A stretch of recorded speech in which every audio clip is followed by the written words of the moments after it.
کہ الطاف حسین کی جب ہلو ہوگی تو کراچی کا نتیجہ بدل سکتا ہے. ہاں ایسا ہو سکتا ہے. آپ جان بوجھ کر ان کے ساتھ شامل ہو جائیں جو آپ کے اصل وارث اور اصل ووٹوں کو کچل رہے ہوں. ہم غور کریں گے کہ اس کے مشاورت کے لیے اب ہمیں کیا کرنا ہے. کئی آپ کی باتیں میں نے بہت سے تجزیے میں سنی ہیں کہ جو بلال کہتا ہے وہی بات درست ہے کہ یہاں کی پاپولر لیڈرشپ کو واپس دیا جائے اور یہاں کی پاپولر لیڈرشپ جو کراچی کی وہ ایم الطاف حسین کی ہے. جی بسم اللہ الرحمن الرحیم. السلام علیکم. میں ہوں بلال احمد. امید ہے آپ سب خیریت سے ہوں گے. Current affairs with Bilal Facebook page اور یوٹیوب چینل کے ساتھ آپ کی خدمت میں حاضر ہوں. میرے ساتھ اس وقت موجود ہیں سینئر قانون دان خالد ممتاز ایڈوکیٹ. بات کریں گے کراچی کی سیاست پر اور خالد ممتاز ایڈوکیٹ چونکہ بانی M Q M Altaf Hussain کے براہ راست وکیل ہیں ایک کیس میں. وہ کیس کیوں نہیں چل پا رہا؟ ایک طویل عرصہ گزر چکا ہے. یہ آٹو فکسیشن کیا ہے؟ کیا یہ کیس کسی پالیسی کا نظر ہو رہا ہے یا معاملہ کیا ہے؟ اس ساری صورتحال پہ بات کریں گے. اس کے ساتھ ہی ڈومیسائل، جی ہاں بات ہو رہی ہے کہ پنجاب کا ڈومیسائل الگ ہے، سندھ کا ڈومیسائل الگ ہے. جو کچھ پی ٹی آئی کر چکی ہے اس کے نتیجے کے اندر اگر کراچی والے کچھ کرتے یا سندھ کے رہنے والے کچھ کرتے تو ان کے ساتھ کیا ہوتا؟ اس ساری صورتحال پہ بات کریں گے. کیسے ہیں خالد ممتاز صاحب؟ جی بالکل الحمدللہ. سنا تھا کہ آپ نے کیس داخل کیا تھا بانی M Q M Altaf Hussain پر پابندی ہٹانے کے لیے. صرف سنا نہیں تھا بلکہ حقیقت ہے یہ. تو سنا اس لیے کہہ رہا ہوں کہ وہ چلا ہی نہیں ہے. جی وہ ایک دفعہ پہلی دفعہ چلا لیکن اس کے بعد نہیں چلا. ہمارے ایک پالیسی ہے، شاید آپ کے بھی علم میں ہو، کہ ایز پر ڈکلیئرڈ پالیسی کر دیتے ہیں. اور پچھلی دفعہ اس کو جو ہے وہ تقریباً 3.5 ماہ ایک دم آگے بڑھایا گیا اور اس دفعہ جو ہے وہ تقریباً 5 ماہ کا عرصہ جو ہے انہوں نے آگے بڑھایا. تو یہ وہ پالیسی ہے جس پر شاید ہر وکیل کو شکایت ہے. ایز پر ڈکلیئر پالیسی کیا ہے آج تک وکیلوں کو نہیں پتہ ہے. اچھا چلے پہلے تو یہ کیس بتائیں نا، آپ کا مقدمہ ہے کیا؟ دیکھیے ہمارا تو بڑا سمپل سا مقدمہ ہے کہ الطاف حسین ایک پارٹی کے سربراہ اور قائد تھے. وہ ملک کی تیسری بڑی پارٹی کے سربراہ تھے.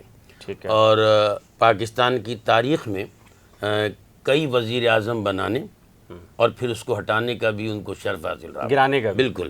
اور اسی طرح صدور جو ہیں، یعنی صرف یہ نہیں کہ 9-0 پر ہی گئے بلکہ لندن میں بھی جا کر انہوں نے الطاف حسین سے ملاقات کی. تو یہ تو کہنا حق بجانب ہوگا کہ الطاف حسین اس قومی سیاست کے ایک اہم کردار رہے ہیں. اب پاکستان کی سیاسی پارٹی کے اہم کردار کو، جس کو کہ ایک پٹیشن وہ بھی سندھ میں نہیں بلکہ پنجاب میں داخل کر دیا ہے اور اس کے بعد اس کے نتیجے میں جو ہے ان کو تا حیات جو ہے ان پر پابندی لگا دی جائے. میں تو خود وکیل ہوں، قانون کا طالب ہوں. مجھے آج تک نہیں پتہ ہے کہ تا حیات پابندی کا قانون ہے کہاں. یعنی میں نے بھی ایک کورٹ سے اصلاح چاہی تھی کہ مجھے بھی اس بات میں ذرا سا میں اور مشکور ہوں گا کہ بتا دیا جائے کہ تا حیات پابندی کا قانون ہے کہاں. اب جو قانون ہے نہیں اس پر عمل درآمد جج کیسے کر سکتا ہے؟ اور پھر میں تو ذرا سا اور آگے بڑھ کے اگر یہ بات کہوں گا کہ الطاف حسین نے تو وہ باتیں صرف کی تھیں، اس پر عمل درآمد کوئی نہیں، جس کو یہ غلط سمجھتے ہیں یا غلط سمجھتے ہوں. لیکن جو کچھ ابھی لاہور میں ہوا، اگر یہ کراچی میں ہو جاتا تو آپ تصور کریں کہ کراچی کا کیا اثر ہوتا. شاید آدھے سے زیادہ کراچی بند ہوتا اور سینکڑوں ہزاروں لوگ لاپتہ ہوتے اور بہت سو کا پتہ نہیں ہوتا کہ آج ان کے ساتھ ہو کیا گیا. تو وہی جو آپ نے پہلے بات کی کہ ڈومیسائل کا، تو شاید بڑا کمزور ڈومیسائل ہے کراچی کا جس کے کہ ہم لوگ رکھتے ہیں اپنے پد میں. تو ابھی جو کچھ لاہور میں ہوا اس کو دیکھنے کے بعد مجھے الطاف حسین بہت معصوم نظر آتا ہے. میں یہ سمجھتا ہوں کہ الطاف حسین کا جس کو یہ جرم کہتے ہیں کہ انہوں نے جو جرم کیا ہے وہ جرم بڑا کمزور ہے، کیونکہ انہوں نے جو بات غلط کی فوراً ہی اس پر معافی بھی مانگی. ایسا نہیں کہ اس پر قائم رہے. یہاں تو ان باتوں پر کوئی معافی تلافی بھی نہیں ہے. تو جو اگر ایک شخص ایک بات کرتا ہے اور اس کی معافی بھی مانگ لیتا ہے تو میں سمجھتا ہوں کہ اگر اس کے کہنے سے کوئی ایکٹ نہیں ہوا ہے اور وہ معافی مانگتا ہے وہ قبول بھی کر لینا چاہیے. لیکن ایسا نہیں ہوا. نہیں تیسرے بھی تو ہے نا. یہ عمران خان کی مثال کافی نہیں ہے نا. نواز شریف نے بھی وہی سب کچھ کہا جو کہ بانی ایم کیو ایم کہتے رہے. بالکل. نواز شریف نے تو شاید معافی نہیں مانگی، ان سارے چیزوں سے رجوع نہیں کیا، نواز شریف کے لیکن نون لیگ کے لیے تو سارا راستہ کھول دیا گیا نا. دیکھیں شہباز شریف پرائم منسٹر پاکستان، اسحاق ڈار، مریم، سب کیسز واپس. تو یہ جو ڈومیسائل والا فرق ہے صرف عمران خان اور الطاف حسین کے مابین نہیں ہے نا، اس میں تو اب میں آپ پنجاب کی ایک بڑی پولیٹیکل پارٹی کا بھی میں لیں یہ گے عرض کر دوں، میں اس کو ابھی شاید آپ کو ذکر کرتا کہ نواز شریف کو بھی یہی سزا ہوئی تھی، بالکل، اور نواز شریف پر بھی تاحیات پابندی لگائی گئی. لیکن نواز شریف کے جو ہیں وہ کارکن، نواز شریف کے MP، نواز شریف کے MNA اور وزیر ٹی وی پر آتے ہیں، اخبارات میں بیان دیتے ہیں، ان پر کوئی پابندی نہیں ہے. لیکن یہی کام صرف ساحل سمندر پر ایک کیسٹ بچے نے لگا لی، اسے گرفتار کر لیا گیا. تو ہم وہی تو بات کر رہے ہیں کہ آئین کی آرٹیکل 25 کہتی کیا ہے، ایکول جو ہے ایکول سٹیزن کا جو حق ہے کہ برابر کا شہری، تو یہاں الطاف حسین کو برابر کا حق تو نہیں دیا جا رہا ہے. یعنی نواز شریف کے کارندوں کو، اس کے رہنماؤں کو، اس کے لیڈروں کو یہ حق حاصل ہے کہ وہ ٹی وی پر آ کر اپنا موقف بیان کریں، اخبارات میں اپنا موقف بیان کریں. لیکن الطاف حسین کے کارکنوں کو، اس کے لیڈروں کو، اس کے MNAs کو، اس کے MPs کو یہ حق حاصل نہیں ہے کہ وہ کوئی بیان بھی دے سکے یا ٹی وی پر جا کر بات کر سکے. تو میں یہ سمجھتا ہوں کہ یہ نواز شریف ہوں یا عمران خان ہوں، ان کے ساتھ وہ رویہ اختیار نہیں کیا جاتا جو کہ الطاف حسین کے ساتھ کیا گیا ہے. اور اگر مجھے یقین ہے کہ اس دفعہ شاید جو ہمارے سندھ کے چیف جسٹس ہیں وہ ان چیزوں پر نظر رکھتے ہوں، کیونکہ وہ بھی ماضی میں ایک سیاسی کارکن رہے ہیں، وہ بھی سیاست میں میرا خیال ہے کہ کچھ نظر ضرور رکھتے ہوں گے. ٹھیک ہے، اب وہ سیاست نہیں کرتے، لیکن جو سیاسی کارکن ایک دفعہ ہوتا ہے وہ پھر ہمیشہ سیاسی کارکن رہتا ہے.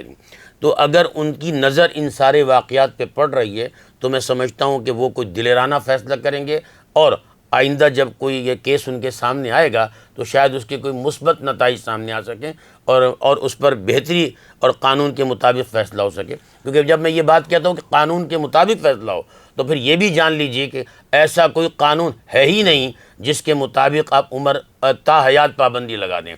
تو جب کوئی قانون نہیں ہے تو آپ اس پہ کیسے عمل درآمد کر سکتے ہیں؟ ایک سوال تو یہ ہے نا کہ ایک تو کورٹ نے جو آبجیکشن ریز کیے، جو پوائنٹ ریز کیے، اس پہ بات کرتے ہیں. کورٹ نے کہا کہ جی جن صاحب نے یہ پٹیشن دائر کی تو وہ پارٹی کے ہیڈ نہیں ہیں، نہ بانی MQM کا یا کسی کا بھی ان کے پاس کوئی لیٹر نہیں ہے، اتھارٹی لیٹر جسے کہتے ہیں. اس سوال کا جواب آپ بعد میں دیجیے گا، لیکن جہاں تک آپ نے بات کی پاکستان کی عدالتوں کے حوالے سے، عدلیہ کے حوالے سے، کردار کے حوالے سے، آپ کو نہیں لگتا یہ جو آٹو فکسیشن جس کی بات ہم نے سٹارٹ کی تھی، یا جو کیس بہت سارے ایسے پولیٹیشینز ہیں جن کے کیسز اگر مہینے 1.5 مہینے میں آتے ہیں تو کاسٹ لسٹ میں نمبر 1 2 پہ آ جاتے ہیں، 3 پر آتے ہیں، ان کو تو ویٹ نہیں کرنا پڑتا، 40ویں 45ویں نمبر پر ویٹ نہیں کرنا پڑتا، جیسے انٹر ہوئے کیس آیا اور اگلے 10 منٹ کے اندر کورٹ سے باہر. یہ جو آٹو فکسیشن ہے 5 مہینے 6 مہینے، یہ کیا ہے؟ یہ کہاں کی پالیسی؟ یہ کورٹ کی پالیسی ہے، یہ کہیں اور کی پالیسی ہوتی ہے، اس کی وجہ سے یہ راستہ نکال لیا جاتا ہے؟ ویسے تو میں نے یہ چیز دیکھی، سروسز میٹر میں بھی دیکھی ہے اور بہت سے سول کیسز میں بھی دیکھا ہے کہ لیکن جو یہ بات کرتے ہیں کہ جو پولیٹیکل کیسز میں ایسا نہیں ہونا چاہیے. مثال کے طور پر اگر ابھی الیکشن اناؤنس، مثال دے رہے ہیں، جیسے کہا ڈیمانڈ ہے کہ صاحب الیکشن کرا دیے جائیں، اگر یہ الیکشن کرا دیے جاتے ہیں تو میرے حق کا کیا ہوگا؟ یعنی الطاف حسین کے حق اور اس سے ماننے والوں کے حق کا کیا ہوگا؟ یہ جو نثار، آپ نے جو بات کی کہ نثار پنور MP رہا، MNA رہا، وزیر رہا، اس کا سیاسی کارکن ہے. جس طرح ماں باپ کے وارث اس کے بچے ہوتے ہیں، اسی طرح ایک سیاسی قائد کے وارثین اس کے کارکنان اور اس کے منسٹر اور اس کے MPs MNAs ہوتے ہیں. تو یہ سوال اٹھانا کہ یہ اس کو حق حاصل ہے یا نہیں ہے، بالکل حق حاصل ہے. میں تو ایک بات کرتا ہوں، میں 1-2 کیس لا بھی، پبلک انٹرسٹ کیا چیز ہوتی ہے جس میں ہم پٹیشن فائل کرتے ہیں؟ کیا یہ پبلک انٹرسٹ نہیں ہے کہ الطاف حسین کو ووٹ دینے کے لیے کئی سو یا کئی ہزار یا کئی لاکھ لوگ موجود ہیں، جس کا ایک نمائندہ آ کر یہ کہہ رہا ہے کہ صاحب آپ اجازت دے دیجیے، اور یہ اجازت اگر آپ دیں گے تو ہم اس کی بنیاد پر اپنا الیکشن لڑنا چاہتے ہیں. کیونکہ انہوں نے کہا کہ میں نے کشمیر میں بھی خدمت کی ہے جا کر، میں MP بنا الطاف حسین کے کہنے پر، میں MNA بنا الطاف حسین کے کہنے پر، میں وزیر بنا الطاف حسین کے کہنے پہ. اس نے کہا کہ میں بقیہ سیاسی زندگی بھی الطاف حسین کے کہنے پہ گزارنا چاہتا ہوں. یہ ہے پنور کی پٹیشن، اور پنور نے دونوں چیزیں جو دونوں ڈیمانڈ کی ہیں وہ الطاف حسین کے لیے ہی کی ہے، اپنے لیے نہیں کی ہے.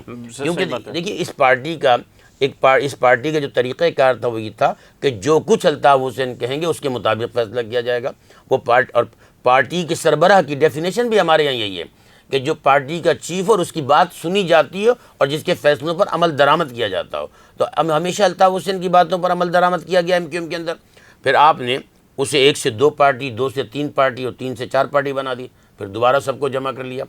تو جب ان کو پھر اجازت مل گئی، تو مطلب یہ کہ یہ جب تک اسٹیبلشمنٹ سیاسی جماعتیں بناتے اور بگاڑتے رہیں گے، اس وقت تک سیاسی بحران ختم نہیں ہوگا، چاہے وہ صوبائی سطح پر ہو یا قومی سطح پر. نہیں تو آپ کو نہیں لگتا جو بات آپ نے اسٹیبلشمنٹ کی کر دی ہے، مائنس کرنا، پلس کرنا، مرجر بنا دینا، پارٹی کی تقسیم کر دینا، جب تک وہ نہیں چاہیں گے تو آپ کو کسی بھی فورم سے انصاف نہیں ملے گا؟ آپ نہیں سمجھتے؟ پھر دیکھیے بڑی حد تک ہم یہی سمجھتے ہیں، چونکہ لاہور ہائی کورٹ میں بھی یہی ہوا، اسلام آباد ہائی کورٹ میں بھی یہی ہوا، اور شاید یہاں پر بھی شاید اس قسم کی چیزیں بڑی حد تک ہم یہی سمجھتے ہیں. اگر آپ نے آج سے 10 دن پہلے کا بیان الطاف حسین صاحب کا پڑھا ہو تو انہوں نے کہا ہے کہ بھئی ہم پاکستانی ہیں، پاکستان کے مفاد کے لیے کام کرنا چاہتے ہیں، ہمیں اجازت دے دی جائے، ہم ملک کی خدمت کرنا چاہتے ہیں. وہ بھی یہ بات سمجھتے ہیں، لیکن ہم یہ سمجھتے ہیں کہ دیکھیے جب تک آپ تمام سیاسی جماعتوں کو اجازت دے کر ان کے ووٹوں کی تعداد اور ان کی خواہش کے مطابق اگر کام نہیں کرنے دیں گے تو پہلے سے زیادہ کچھ چیزیں ابھر کر آتی. مثلا اب اگر سندھ میں آپ دیکھیں کہا جاتا ہے 1 حلو کے ہو جائے، یہ پہلے نہیں کہا جا رہا تھا، لیکن اب کیا کہتے ہیں 1 حلو ہو جائے، بھائی کی آواز آ جائے. دیکھیے کراچی کا نقشہ پلٹ جائے گا. تو کب پیدا ہوا؟ جب آپ نے پابندی لگا دی. اگر آپ پابندی نہیں لگاتے، اس کی چلیں یہ والا نقطہ بھی بات کرتے ہیں، یہ کیوں ہے، اس کی وجہ کیوں ہے اس کی کہ ہیلو کی آواز کا انتظار اب لوگوں میں ہونے لگا ہے؟ MQM پاکستان کی صورت کے اندر جمع کر لی اسٹیبلشمنٹ نے، PSP بنانے اور ساری چیزیں، لیکن کہیں پولیٹیکل گیپ محسوس کر رہے ہیں آپ کراچی کی سیاست میں، شہری سندھ کی سیاست میں، جس کی وجہ سے اب لوگ ہیلو کی آواز کی طرف سوچ رہے ہیں؟ نہیں دیکھیے پہلی بات تو یہ تھی کہ جب ان کی پارٹی کو مطلب توڑا گیا، ہمارے یہاں پاکستان میں ہمیشہ -1 کا فارمولہ کام چلتا ہے، اور ہمارے یہاں -1 کے فارمولے کے ساتھ ساتھ جو پاپولر پارٹی ہوتی ہے اس کو ہمیشہ کمزور کیا جاتا ہے یا ختم کیا جاتا ہے. جو عمران کے ساتھ ہو رہا ہے، تو پہلے بھٹو صاحب کے ساتھ بھی ہوا. اچھا، عمران خان صاحب یہ کہتے ہیں کہ جی میرے ساتھ وہ سب کچھ ہو رہا ہے، بھائی آپ کے ساتھ آپ سے پہلے بہت کچھ ہو چکا ہے. عمران خان صاحب کے ساتھ ہو سکتا ہے کچھ زیادہ ہو رہا ہو، لیکن یہ پہلے سب کے ساتھ ہو رہا ہے. 2/3 میجورٹی لینے والے نواز شریف کے ساتھ بھی ہوا. بھٹو صاحب جس کی عوامی شہرت بہت زیادہ تھی ان کے ساتھ بھی ہوا. بے نظیر جب اقتدار میں آئی کچھ مہینوں کے بعد ان کو بھی فارغ کر دیا گیا. تو پاکستان کی سیاست جو سامنے نظر آتی ہے وہ کچھ اور ہے، اور جو پیچھے ہوتی ہے وہ کچھ اور ہوتی ہے. یعنی جو اسٹیبلشمنٹ ہے یا تو اقتدار میں ہوتی ہے یا پھر اختیار میں ہوتی ہے. بالکل صحیح بات ہے. اور جب تک یہ اقتدار اور اختیار کا فارمولہ ختم نہیں ہوگا اس وقت تک سیاسی جماعتوں کے وجود کو ہمیشہ خطرہ لاحق رہے گا. تو میں یہ سمجھتا ہوں کہ شاید انہیں بھی اپنے اس عمل پر جو ہے وہ کچھ سوچ اور غور و فکر کرنے کی ضرورت ہے، کیونکہ وہ بھی اسی ملک کے رہنے والے ہیں. ان کو بھی چاہیے کہ پالیسی صرف سیاسی جماعت کی غلط نہیں ہو رہی ہیں، کہیں وہ بھی ان سے بھی غلطی ہو رہی ہے.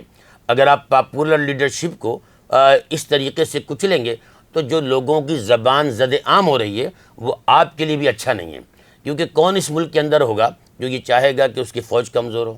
کون ہوگا وہ جو چاہے گا کہ اس کے ملک کے فوجیوں کی عزت و شہرت خراب ہو؟ لیکن اگر کسی عمل سے ہو رہی ہے تو اس عمل کو درست کرنے کی آپ کو بھی ضرورت ہے. یہ دیکھیے ملک ہمارا بھی ہے اور آپ کا بھی ہے. اگر ہمیں چند چیزوں کو صحیح کرنے کی ضرورت ہے تو سیاسی جماعتوں کو بھی اگر درست کرنے کی ضرورت ہے تو پھر آپ کو بھی کہیں درست کرنے کی ضرورت ہے. اور یہ بڑا آپ سے جو ہے دردمندانہ ہم اپیل کرتے ہیں کہ ایسا کر لینا ہی ملک کے مفاد میں. اچھا، MQM کے اور MQM لندن کے کارکن یہ فیل بھی کرتے ہیں، سوال بھی کرتے ہیں کہ یہ جو موجودہ سنیریو ہے، PTI بنائی گئی، MQM کو مائنس کیا گیا، نشست سے ساری اٹھا کے قومی رسوائی کی دے دی گئی، اب PTI مائنس ہو رہی ہے، کراچی سے بھی ہوگی ظاہر بات ہے. اب کراچی میں پولیٹیکل گیپ آپ دیکھ رہے ہیں، اور اس پولیٹیکل گیپ کے اندر بانی MQM کا کوئی سپیس آپ دیکھ رہے ہیں یا نہیں؟ اور کیا بطور آپ قانون دان کیا الطاف حسین کا سپیس ان کو ملنا چاہیے واپس، یا کیا آپ کیا کہیں گے؟ دیکھیے بلدیات کے الیکشن میں جب جماعت اسلامی واپس آ سکتی ہے پھر الطاف حسین کی کتنی بڑی جگہ ہو سکتی ہے. یعنی وہ جماعت اسلامی جو کل کراچی میں 2-3 سیٹوں پر تھی بلدیات کے الیکشن میں لوٹ کر واپس آ گئی. تو یہ جو لوگ کہتے ہیں کہ الطاف حسین کی جب حلو ہوگی تو کراچی کا نتیجہ بدل سکتا ہے، میں گو کہ MQM کا کارکن یا اس کا لیڈر نہیں ہوں، لیکن میں اس بات پر ضرور سوچتا ہوں کہ ہاں ایسا ہو سکتا ہے. اس لیے کہ وہ چیزیں جو متحدہ پاکستان کا رول کیا رہا، متحدہ پاکستان وہ رزلٹ نہیں دے سکی جو کراچی کے لوگ ایکسپیکٹ کرتے تھے. اور یہی وجہ ہے کہ دیکھیے پہلے فاروق ستار الگ ہوئے، پھر اس کے پارٹی الگ انہوں نے بنائی مصطفیٰ کمال صاحب نے، پھر یہ لوٹ کے ایک جگہ جمع ہونا پڑا. اور لوٹ کے کیوں جمع، اسے پتہ چلا کہ الگ الگ کوئی کامیابی حاصل نہیں ہو رہی ہے، یہ کر دیا گیا، یہ وہ پھر لوٹ کر واپس آئے. پہلے کر دیا گیا پھر بلا لیا گیا، یہ تو ایک پر ان کا پھر آپ کی تلخ زبان جو ہے نا، مطلب چاہے وہ کوئی متحدہ پاکستان کوئی تلخ زبان استعمال کر لے، تلخ زبان استعمال کرنے سے ووٹر اور زیادہ بڑھتا ہے، کم نہیں ہوتا ہے. جن چیزوں کا وہ ذکر کرتے ہیں وہ ماضی میں آپ براجمان تھے ان کے ساتھ، ہاتھ باندھ کر جوڑ کر بیٹھے ہوئے تھے، اور یہ سب کچھ ہو رہا تھا جو آپ ذکر کر رہے ہیں. یعنی یہ جو آپ یہ کہہ رہے ہیں کہ یہ نیریٹو طویل عرصے تک نہیں چلے گا کہ صرف اپنی تقاریر میں بانی ایم کیو ایم کے خلاف برائی کر کے ہی آپ سیاست کریں، تو یہ نہیں چلے گا، آپ کو کچھ اور کرنا پڑے گا. بالکل. مطلب لوگوں نے کیا دیکھا، لوگوں نے آپ کو دیکھا کہ آپ میئر بھی رہے، لوگوں نے دیکھا آپ ایم پی اے بھی رہے. میں صرف ایک سوال کرتا ہوں، اس کا شاید الزام بڑی حد تک جو ہے ایم کیو ایم لندن بھی سوچ سکتی ہے، اور یہ بھی کہ 30 سال سے آپ کراچی آپ کے ہاتھ میں ہے، کراچی کی تقدیر نہیں بدلی. لاہور جن کے پاس تھا، چاہے چودھری پرویز الہی کے پاس ہو یا نواز شریف، لاہور کی قسمت تو بدلی بھائی، کراچی کی قسمت کیوں نہیں بدلی؟ تو کہیں نہ کہیں غلطیاں سب میں موجود ہیں نا، انہیں درست کرنے کی ضرورت ہے. لیکن آپ جان بوجھ کر ان کے ساتھ شامل ہو جائیں جو آپ کے اصل وارث اور اصل ووٹوں کو کچل رہے ہوں، تو میں نہیں سمجھتا کہ یہ کوئی آپ اچھا کام کر رہے ہیں، اس سے کوئی نتیجہ برآمد ہو سکتا ہے. اگلی ڈیٹ کیا ہے اور آپ کا فوکس کیا ہے اس کیس میں؟ آپ کیا چاہیں گے اور آپ کیا سمجھتے ہیں کہ کب تک یہ کیس وائنڈ اپ ہوگا، اور آپ کو ریلیف کے کتنے فیصد چانسز لگتے ہیں؟ 50%، 80%، 20% یا 90%؟ کیا ہے فی الحال تو ڈیٹ 15 اکتوبر کی آئی ہے، کیونکہ یعنی جون، جولائی اور اگست جو ہے وہ 3 مہینے چھٹیاں ہیں، اس کے بعد انہوں نے دی ہے یہ ڈیٹ. لیکن ہم غور کریں گے کہ اس کے اپنی مشاورت جو ہے ہماری قانونی ٹیم جو ہے وہ مشاورت کرے گی اب ہمیں کیا کرنا ہے. اور پھر لازمی بات ہے کہ یہ سینیریو تو کل پیدا ہوا کہ ڈیٹ جب تبدیل ہوئی ہے، اس پر ابھی جو ہے وہ کوئی حتمی رائے طے نہیں کی گئی ہے. اس پر جب بھی کوئی حتمی رائے طے کی جائے گی مشاورت کے بعد تو اسی پر فیصلہ ہوگا. لیکن میں آپ کو یہ عرض کر دوں، اور آپ بھی کئی آپ کی باتیں میں نے بہت سے تجزیے میں سنی ہیں، وہ آپ کی بات بھی درست ہے کہ آپ کہتے ہیں کہ جب تک اجازت نہیں ہوگی تو فیصلہ نہیں ہوگا. تو میں بھی عرض کر دوں کہ جو بلال کہتا ہے وہی بات درست ہے. لیکن اب چونکہ بدل رہے ہیں حالات اور حالات بدل رہے ہیں، تو اس صورتحال میں میں سمجھتا ہوں کہ زیادہ ضرورت محسوس کی جاتی ہے کہ یہاں کی پاپولر لیڈرشپ کو واپس دیا جائے. اور یہاں کی پاپولر لیڈرشپ جو کراچی کی ابھی بھی ہے وہ M Q M Altaf Hussain کی ہے. یہ پاپولر لیڈرشپ کے طور پر کام نہیں کر سکے. تو میں سمجھتا ہوں کہ شاید میں ان سے زیادہ میں چیف جسٹس سے یہ توقع رکھتا ہوں کہ غالباً چیف جسٹس جن کے سامنے یہ ہمارا مقدمہ ہے وہ شاید کوئی بہتر فیصلہ کریں، اس لیے کہ اب کے حالات دیکھ کر جو لاہور میں ہوا تو وہ چیف جسٹس بھی سوچیں گے کہ شاید الطاف حسین کا قصور اتنا بڑا نہیں ہے. پنور نے جو پٹیشن داخل کی ہے وہ غلط نہیں ہے، اور نثار پنور کی اس پٹیشن کو وہ الاؤ کریں. اور جب وہ الاؤ کریں گے میں سمجھتا ہوں کہ ان کی عزت میں اضافہ ہوگا، قانون کی پاسداری ہوگی، قانون کا صحیح طریقے سے عمل درآمد ہوگا. میں نے عرض کیا نا کہ ایسا کوئی قانون نہیں ہے کہ جس کے تحت آپ تا حیات پابندی لگا دیں. اگر ان کا کوئی جرم ہے تو اگر انہوں نے کوئی بغاوت کوئی بات غلط کی تو ہر چیز دیکھیے ہماری لاء کے اندر بغاوت کا، ڈکیتی کا، چوری کا، جو ہے وہ قتل کا، آپ کے منی لانڈرنگ، ہر چیز الگ الگ سیکشنز موجود ہیں، اس کے سزائیں الگ الگ ہیں. اسپیسیفک کیس ہے، آپ بغیر کسی بات کے صرف بغیر یہ سنیں آپ یہ فیصلہ کر دیں. پورا اسٹیک جو ہے بے شک جو ہے وہ ایم کیو ایم پاکستان کی سیاست پہ اثر انداز ہوئی ہے، لیکن اس کا اصل اسٹیک جو ہے وہ تو سندھ کے اندر ہے. اور سندھ کے چیف جسٹس میں سمجھتا ہوں کہ ہمارا کیس یہاں موجود ہے، وہ اگر قانونی اعتبار سے سوچیں گے تو اس میں نتیجہ ضرور نکلے گا. میں توقع کرتا ہوں چیف جسٹس کے رویے سے کہ پچھلی دفعہ بھی انہوں نے 25-30 منٹ تک بہت نہیں سنا، گو کہ ان کے سوال آتے رہے بار بار یہ کہ آپ بتائیں کہ مینٹینیبل کیسے ہوگا، آپ بتائیں کہ یہ کیسے پٹیشنر بن سکتا ہے، پٹیشنر کے لیے آپ نے کیا مانگا ہے، لیکن آپ نے تو میں نے ان کے سوالوں کے جواب دیے، اور وہ کوئی تقریباً 25-30 منٹ چلا۔ اگر نہیں سننا ہوتا ان کو تو 2 منٹ میں فارغ کر سکتے ہیں، 2 منٹ میں فارغ ہو۔ تو میں توقع کرتا ہوں کہ انشاءاللہ تعالی چیف جسٹس سندھ جو ہے اس پر بہتر انداز میں سوچیں گے اور اس کا مثبت نتیجہ نکلے گا۔ چلیں جی، مثبت نتیجہ نکلے گا۔ خالد ممتاز صاحب یہ امید رکھ رہے ہیں، توقع رکھ رہے ہیں کہ جب بھی اس کیس کی سماعت ہوگی تو ان کو سنا جائے گا، اور یہ امید رکھتے ہیں کہ جی درخواست الاؤ ہوگی اور اس طریقے سے پابندی ہٹائی جائے گی، اور خاص کر موجودہ حالات کے تناظر میں خالد ممتاز صاحب سمجھتے ہیں کہ جی کراچی میں جس کا مینڈیٹ بنتا ہے اس کو واپس ملنا چاہیے۔ اس سلسلے میں آپ کی رائے کیا ہے؟ اپنی قیمتی رائے کا اظہار نیچے دیے گئے کمنٹ سیکشن میں ضرور تحریر کیجیے گا۔ جانے سے پہلے ایک آخر میں ریکویسٹ ہے کہ اگر آپ میں سے اب تک کسی نے current affairs with Bilal Facebook page یا یوٹیوب چینل کو لائک، سبسکرائب یا فالو نہیں کیا تو براہ کرم لائک، سبسکرائب، فالو کر لیجیے گا۔ خدا حافظ۔